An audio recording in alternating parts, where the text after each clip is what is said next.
ఓం నమః శివాయ. ఓం నమో నారాయణాయ. కర్మ నివారణ నరదృష్టి నివారణ తులాభార కాల భైరవాయ నమో నమః. ఓం దిగంబరాయ విద్మహే గజవాహనాయ ధీమహి తన్నో కపాలకాల భైరవ ప్రచోదయాతు. ఇంద్రాణి శక్తి దేవ్యై నమోస్తుతే.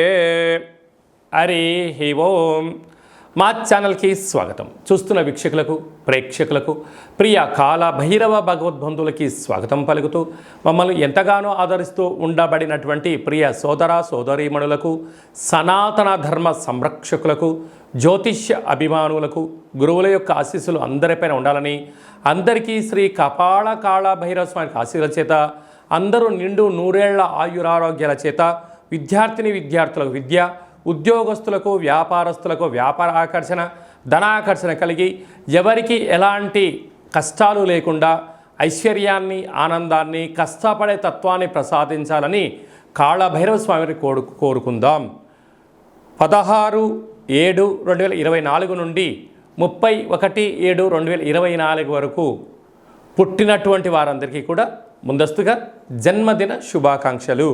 గతంలో వివాహం చేసుకున్న వారికి వివాహ వార్షికోత్సవ శుభాకాంక్షలు. ద్వాదశ రాశుల్లో గ్రహ గమనాల్ని వీక్షింపచేద్దాం. సింహరాశి వారు ఆషాఢమాస పూర్ణిమ బహుళాష్టమి సందర్భంగా ఐశ్వర్యం కలగాలంటే ఏం చేయాలో ఈ వీడియోలో సవివరంగా సంపూర్ణంగా తెలుసుకుందాం. సింహరాశిలో ఏ నక్షత్రాలు వస్తారుగా?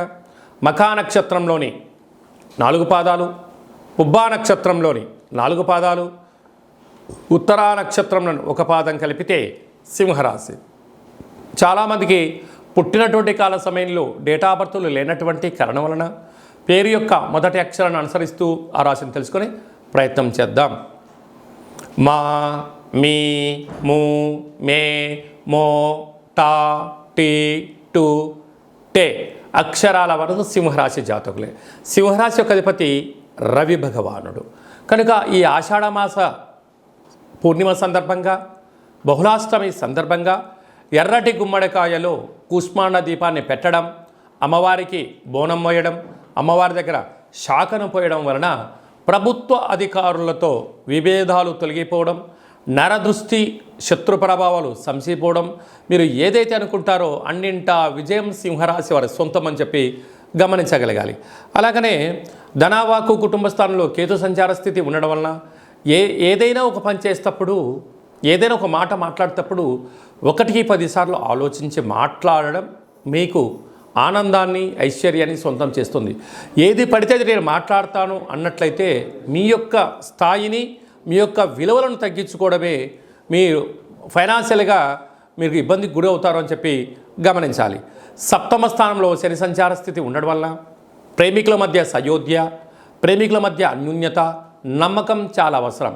ఈ 2 లేని చోట ప్రేమ కన్నా పగ పెరిగి ఒకరిపైన ఒకరు ఫిర్యాదులు చేసుకోవడం, ఎవరికి వారే యమునా తీరి అనే పరిస్థితి దయచేసి కలగజేసుకోవద్దు. అష్టమంలో రాహు సంచార స్థితి ఉండడం వలన మీ యొక్క జన్మ నక్షత్రం రోజున పూర్ణిమ, అష్టమి తిథి ఎందున దూరావాయు జల ప్రయాణాలు పెట్టుకోవద్దు. వాహన ప్రమాదాలు పొంచి ఉన్నాయి, అనారోగ్య పరిస్థితి పొంచి ఉంది. అసలే వర్షాకాలం అవ్వడం వలన వర్షం పడుతున్న కాల సమయంలో ప్రయాణం చేయడం, నీటిలో దూకడం లాంటివి దయచేసి చేయొద్దు. అనేక రకాలుగా వ్యాధులు మిమ్మల్ని పొంచి ఉన్నాయి, తస్మాత్ జాగ్రత్త. రాజ్యస్థానంలో కుజగురు సంచార స్థితి ఉండడం వలన వృత్తులలో, ఉద్యోగాల్లో, వ్యాపారాలలో ఎంతటి విజయం మీ సొంతమవుతుందో అంతే మంది శత్రువులు కూడా మీ వెనక పొంచి ఉన్నారు.